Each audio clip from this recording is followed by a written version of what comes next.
Gobble Gobble, Mr. Wobble by Becky Cummings and Susanna Svobodova. Dedication to Mom and Dad. Thank you for instilling in me a love of all animals. I'm still sorry I cut off our cat's whiskers when I was 7.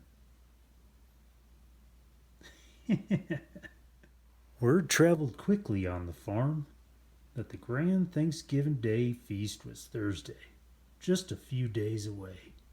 Farmer Joe came to the barn to share the news with Wobble the turkey. This year, we'll be having you for dinner. It's time you got ready, Farmer Joe said with a smile. Wobble couldn't believe it. His eyes popped open. He shook all over. I'm the dinner guest, He exclaimed with joy. He sprang into a happy dance, flapping his feathers and creating quite the dust storm. This would be his first Thanksgiving Day feast. He wanted to be ready. He started to prepare himself. On Sunday, he fancied his feathers and plucked out the old ones. Then he fluffed his gobbler. Next, he used a little turkey drool to spike his hair. Wobble admired himself in the mirror. Marveloso. On Monday, Farmer Linda came to feed Wobble extra food. There you go, baby. You eat up and get big and strong. She said with joy. Wobble couldn't believe his luck. Extra food this week, too. Score. He whooped. He made sure to eat carefully so his feathers stayed neat. He did not want to be sticky or dirty on the big day. On Tuesday, Wobble worked on his perfect gobble to greet the farmer and his human guests. First, he sang a few warm-up songs about some farmer called Old MacDonald. Next, he let out the loudest gobble that startled the cows to moo, which made the ducks quack. The barn got loud. Gobble-hee-ho. Gobble-loo, gobble-too, Quack, quack, quack, quack, quack, quack, quack, quack, quack. Gobble-hee-ho. Gobble-loo, gobble-too, hoo. On Wednesday, Wobble planned to go to sleep nice and early. He was ready to celebrate a day of giving and love. Wobble finished reading his book about good table manners. Then he said a little prayer. I'm so thankful to be the dinner guest. I love Thanksgiving. Thanksgiving was Thursday.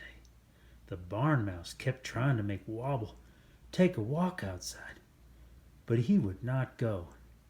He could not be late for dinner.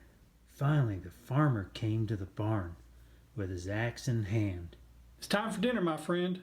Let's go, exclaimed Farmer Joe.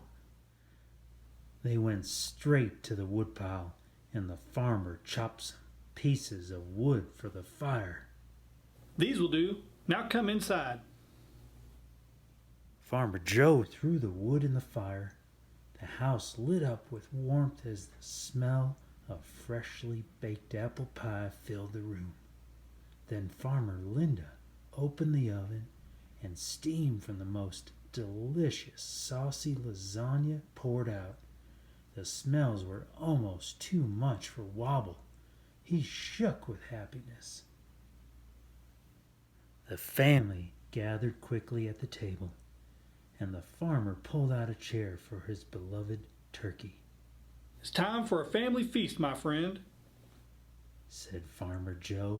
Mr. Wobble, would you like to gobble a few words?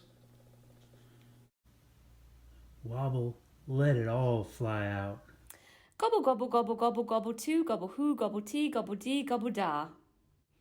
I'm thankful for your love towards me and my beautiful barn where I live, but today, most of all, I am thankful for lasagna. Do you love animals? I do too. That's why I became a vegetarian a few years ago. That means I don't eat them anymore.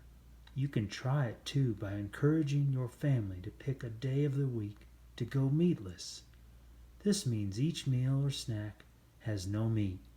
You might be surprised at all the yummy choices, plus your heart will be happy knowing you made a difference in an animal's life. Fuel up with fruit. Go nuts for nuts. Got brains. Quack, quack, quack. Seeds make you strong. These recipes are courtesy of vegan chef Heather Partridge. She loves cooking healthy, plant-based meals, finding ways to take classic family favorites and veganize them in her passion. For more meal ideas, visit Heather's Instagram page, capital C, capital T _ plant eater,